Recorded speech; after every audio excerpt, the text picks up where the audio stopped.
We provide you the platform to turn your dreams into reality. Give wings to your aspirations with KR Mangalam University. दुनिया के सामने nuclear war का जितना बड़ा सवाल आज खड़ा है, वैसी गंभीर चुनौती न रूस यूक्रेन युद्ध के दौरान दिखाई दी और न ही इजराइल और ईरान के जंग के दौरान।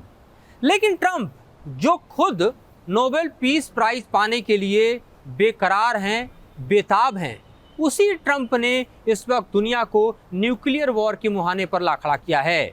जिस तरह से ट्रंप ने रूस की तरफ अपनी 2 न्यूक्लियर सबमरीन की तैनाती की, उसके बाद दुनिया की 2 महाशक्तियों के बीच में, जी हाँ, रूस और अमेरिका के बीच में बवाल मचा हुआ है। नमस्कार, मैं हूं मधुरेंद्र कुमार और आप देख रहे हैं मेरे साथ रणनीति। और आज रणनीति में चर्चा हम दरअसल इसी तनाव की करने वाले हैं कि एक तरफ तो ट्रंप दुनिया में शांति की वकालत कर रहे थे, एक तरफ तो ट्रंप न्यूक्लियर वॉर को रोकने और दुनिया में जारी हर तरह के युद्ध के आगे सीज फायर लगाकर खुद को दरअसल शांति का सबसे बड़ा दूत घोषित करने में पीछे नहीं हट रहे थे। लेकिन आज जिस तरह से रूस और अमेरिका के बीच तनाव बढ़ा है, जंगी तनाव बढ़ा है, और इस तनाव के बढ़ने के बाद जिस तरह से ट्रंप ने दरअसल अपनी न्यूक्लियर सबमरीन की तैनाती रूस के खिलाफ की है, उसके बाद रूस बौखला गया है। उसके बाद दरअसल सबको इंतजार है कि पुतिन का हार्श रिएक्शन क्या होगा। लेकिन मेदवेदेव के रिएक्शन ने बतला दिया है कि दरअसल इस वक्त रूस क्या चाहता है, और किसी भी तरह से अमेरिकी हेजेमोनी को न मानते हुए रूस ने दरअसल अमेरिका और नेटो के सामने इतना बड़ा चैलेंज पेश किया है, जिसकी धमक यूक्रेन की जमीन पर रूसी हमलों के तौर पर देखी जा सकती है। और जाहिर तौर पर सीधे सीधे चेतावनी अमेरिका के लिए है कि वो अपनी हदें न पार करे, वो अपने लकीरों को आगे न क्रॉस करे, वरना दुनिया इस वक्त अगर कुछ देखेगी तो सीधे सीधे न्यूक्लियर वॉर होगा, जो कि रूस और अमेरिका के बीच होगा। और इसका जिम्मेदार कोई और नहीं बल्कि ट्रंप ही होंगे, जिन्होंने दरअसल रूस को उकसाया है, जिन्होंने रूस को दरअसल चैलेंज किया है। इस वक्त की मौजूदा परिस्थितियों के विश्लेषण को हम दरअसल आपके सामने पेश करें, उसके ठीक पहले कुछ परिस्थितियां आपके सामने इस घटनाक्रम के बीच आ जानी चाहिए। सबसे बड़ी बात कि रूस के पूर्व राष्ट्रपति दिमित्री मेदवेदेव, जो कि ऑनलाइन पोस्ट करते हैं, और उस पोस्ट से नाराज होकर ट्रंप रूस के करीब 2 न्यूक्लियर सबमरीन की तैनाती कर देते हैं। और इस तैनाती के बाद दोनों ही देशों का बीच तनाव चरम पर पहुंच जाता है। ट्रंप जब सत्ता संभाले थे तो उस वक्त सबसे बड़ा एजेंडा ट्रंप का था कि रूस और यूक्रेन का युद्ध रोका जाए। उसके लिए 50 दिनों का अल्टीमेटम भी दरअसल दिया था ट्रंप ने, लेकिन ये अल्टीमेटम धराशायी हो चुका है। इस बीच डोनाल्ड ट्रंप का एक वीडियो तेजी से सर्कुलेट होता हुआ हमें सोशल मीडिया में दिखाई दे रहा है, जिसमें ट्रंप कह रहे हैं कि अमेरिका न्यूक्लियर वॉर के लिए पूरी तरह से तैयार है। और इसी वायरल वीडियो के बाद हम देखें तो रूस की भी बौखलाहट ठीक सामने आई है। और मेदवेदेव जिस तरह से अमेरिकी हेजेमोनी को चैलेंज कर रहे हैं, उससे साफ है कि न सिर्फ ट्रंप को बल्कि नेटो को भी उसकी औकात दिखाने की कोशिश रूस कर रहा है कि यूक्रेन के साथ कंधे से कंधा मिला के लड़ तो रहे हो, लेकिन इसका खामियाजा बहुत बड़ा भुगतना पड़ सकता है। सवाल ये उठ रहे हैं कि क्या अमेरिका और रूस के बीच एक नया शीत युद्ध या फिर 1962 में क्यूबा मिसाइल संकट जैसे हालात फिर से पैदा हो सकते हैं। अगर आप सभी रूसी मीडिया आउटलेट्स की तरफ नज़र डालें तो आपको दिखाई देगा कि ट्रंप के इस बयान को हालांकि रूसी मीडिया बेहद तवज्जो नहीं दे रही, एक कौड़ी का भाव नहीं दे रही, क्योंकि वहाँ पर तो कहानी कुछ और दिखाई दे रही है। अगर हम रूसी मीडिया आउटलेट्स की तरफ देख रहे हैं तो वहाँ पर दरअसल इन खबरों को न सिर्फ हम देखें तो साइडलाइन किया गया है, बल्कि ट्रंप के बयान को बड़बोलेपन के अलावा कुछ नहीं देखा जा रहा है। और इसके पीछे वजह इस बात को लेकर है कि 2017 में भी ट्रंप ने उत्तर कोरिया को धमकी दी थी, वहां भी न्यूक्लियर तैनाती की थी, लेकिन बाद में दुनिया ने देखा कि किस तरह से किम जोंग उन के साथ जो है बातचीत करते हुए ट्रंप नजर आए थे। और इसी कारण ट्रंप के इस न्यूक्लियर तैनाती और धमकी को भी रूस एक तरह से देखा जाए तो सिरे से दरकिनार कर रहा है, लेकिन अपनी तैयारियों से इनकार भी नहीं कर रहा है, क्योंकि रूस को पता है कि अगर ट्रंप अनप्रेडिक्टेबल हैं तो पुतिन जो है वो दरअसल युद्ध के मैदान में एक हिमालय की तरह से खड़ा हो जाने वाली ताकत है, जो कभी कमज़ोर नहीं पड़ा, न बाइडेन के सामने और ना ही नेटो के सामने, ना ही यूरोप के सामने। ऐसे में आपके लिए भी जानना जरूरी है कि ट्रंप जो कि वॉर को खत्म करने से और वॉर जोन में पहुंच चुके हैं, मेदोदेव ने ऐसा क्या किया जिसके कारण ट्रंप के अंदर जो चिंगारी है वो फूट कर ज्वालामुखी में तब्दील हो गई। मेदोदेव, जिनके हाथों में रूस के सुरक्षा के परिषद की कमान है, उन्होंने अपने पोस्ट में सिर्फ इतना ही तो लिखा था कि सोवियत यूनियन के डेड हैंड परमाणु रिटेलिएशन सिस्टम कितने ताकतवर हैं। उसका जिक्र करते हुए उन्होंने लिखा था कि वो अपने आप ही न्यूक्लियर हमला करने में सक्षम है, चाहे क्रेमलिन रहे या नष्ट हो जाए। और यहीं से ट्रंप की त्योरियां चढ़ी, यहीं से ट्रंप जो है वो अपनी ताकत के प्रदर्शन के लिए आमादा दिखाई दिए। लेकिन उन्हें शायद ही मालूम कि पुतिन का पलटवार कितना भयावह हो सकता है। उन्हें शायद ये मालूम कि पुतिन अपने दमखम पर किस तरह से इस समूचे हालात को टैकल कर सकते हैं। ये मैं इसलिए कह रहा हूं कि अगर आप रूस और अमेरिका के बीच के ताकतों का विश्लेषण करें, अगर आप हथियार, खासतौर पे न्यूक्लियर हथियारों के बीच की ताकत का करें, या फिर जो वॉर हेड्स हैं, मिसाइल कैपेबिलिटीज़ हैं, उनकी करें, तो दोनों देश एक दूसरे को नष्ट करने की ताकत रखते हैं। और ये अगर वर्ल्ड वॉर 3 में कन्वर्ट होता है तो जाहिर तौर पे मिडिल ईस्ट से लेकर यूरोप तक पूरी तरह से नष्ट हो जाएगा। इसमें कोई कसर बाकी नहीं रहेगा।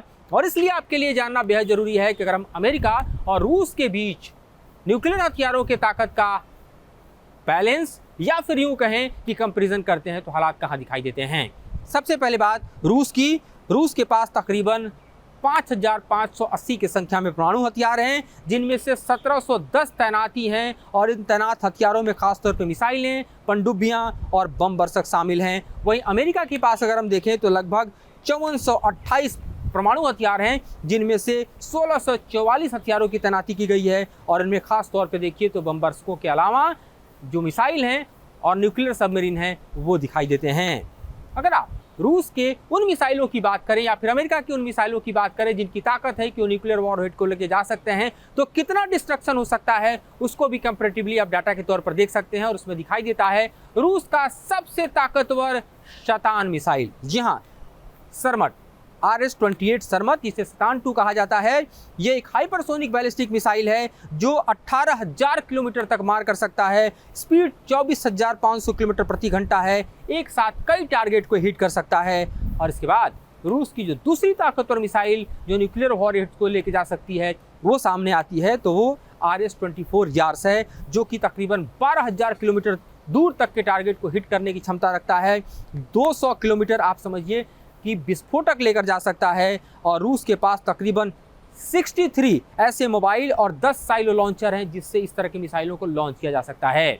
यही स्थिति अगर अमेरिका की तरफ आप पलट कर देखते हैं तो अमेरिकी मिसाइलों में सबसे ऊपर मिनट्समैन 3 दिखाई देता है, जो 10,000 किलोमीटर तक की मारक क्षमता रखता है। साथ ही 28,200 किलोमीटर प्रति घंटे की रफ्तार से जा सकता है, यानी किसी भी तरह से इसको ट्रैप नहीं किया जा सकता, किसी भी तरह के डिफेंस सिस्टम से इसे नहीं संभाला जा सकता। और तकरीबन 475 किलो टन ये अपने साथ वॉरहेड लेके जा सकता है। ये स्थिति आपको अमेरिका के साथ दिखाई देती है।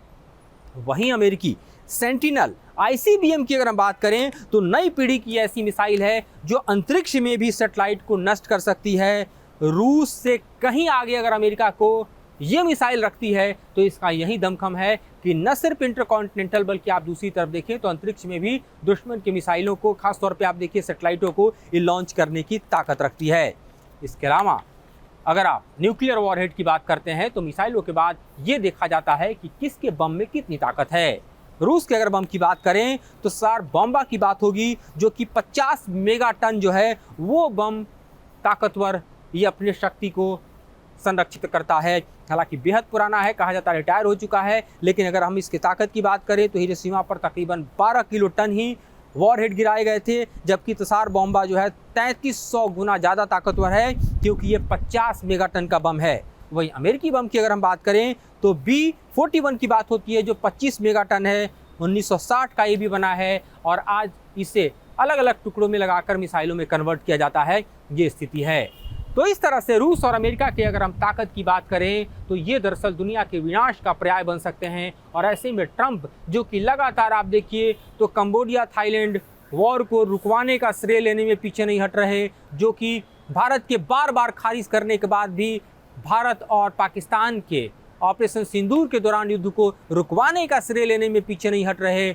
वहीं दरअसल 2 बड़े महायुद्धों को रुकवाने की भी पेशकश कर रहे थे। एक तरफ रूस यूक्रेन, दूसरी तरफ इजराइल और ईरान, या यूं कहिए हमास। लेकिन दोनों ही वॉर अभी भी जारी हैं और इस बीच खड़े ट्रंप ने रूस को पोक करके, रूस को उत्तेजित करके, रूस को दरअसल भड़का के खुद ही अमेरिका को रूस के सामने खड़ा कर दिया है। और ऐसे में ये सवाल प्रबल दिखाई दे रहे हैं कि मौजूदा स्थिति में अनप्रेडिक्टेबल ट्रंप जो हैं वो इस तरह का कदम उठा रहे हैं तो क्या हालात रूस और अमेरिका के बीच पैदा होंगे, और अगर वॉर के हालात पैदा होते हैं तो ये कितने खतरनाक हो सकते हैं। न्यूक्लियर सबमरीन का जो मूव है वो दरअसल ट्रंप पर उल्टा पड़ सकता है, क्योंकि रूस जो है वो नॉर्थ कोरिया नहीं और पुतिन जो हैं वो किम जोंग उन नहीं। दिलचस्प बात ये भी है कि किम जोंग उन अपनी सेना को दरअसल इस वक्त रसिया को सौंप रहे हैं, जो कि यूक्रेन फ्रंट पे लड़ता हुआ भी दिखाई दे रहा है। तो इन मौजूदा परिस्थितियों में देखा जाए तो एक एक मूव जो है वो ट्रंप का उल्टा पड़ता दिखाई दे रहा है, चाहे आप वॉर फ्रंट पर देखें या फिर आप ट्रेड वॉर फ्रंट पर देखें। दोनों तरफ जो ट्रंप के अपने मूव हैं वो दरअसल अमेरिकी इंस्टीट्यूशंस के भी गले नहीं उतर रहे, और जाहिर तौर पे अमेरिका के लिए इस वक्त ट्रंप जो हैं वो अपने आप में एक बड़ी चुनौती बन चुके हैं, और दुनिया के लिए कहें तो थोड़े हल्के शब्दों में पनौती बन चुके हैं। देखना दिलचस्प होगा कि रूस और अमेरिका के बीच बढ़ता ये तनाव किस करवट बैठता है, और अमेरिकी न्यूक्लियर सबमरीन का जवाब पुतिन की सेना किस हद तक देती है। मेदवेदेव जो कि पूरी तरह से भड़के हुए दिखाई दे रहे हैं वो किस तरह के स्टेप आगे उठाते हैं, इस पर हमारी नज़र लगातार बनी रहेगी। इससे हो रहे हर अपडेट से आपको रूबरू कराते रहेंगे। और जानकारों की माने तो दरअसल इस वक्त रूस भी पूरी तरह से तैयार है कि अमेरिका अगर किसी भी तरह से कोई भी कैलकुलेटिव मूव करता है तो रूस की सेना उसको उसी की भाषा में पुरजोर तरीके से जवाब दे सके। जाहिर तौर पे घटनाएं जिस तरह से मोड़ ले रही हैं या फिर जिस करवट बैठ रही हैं वो अपने आप में दुनिया को दरअसल उत्तेजित कर रही हैं, और दुनिया के सामने एक नए वॉर चैलेंज को भी पेश कर रही हैं। ये वॉर चैलेंज किस तरह से आगे क्या रुख अख्तियार करता है इसके बारे में आगे हम आपको अपडेट करते रहेंगे।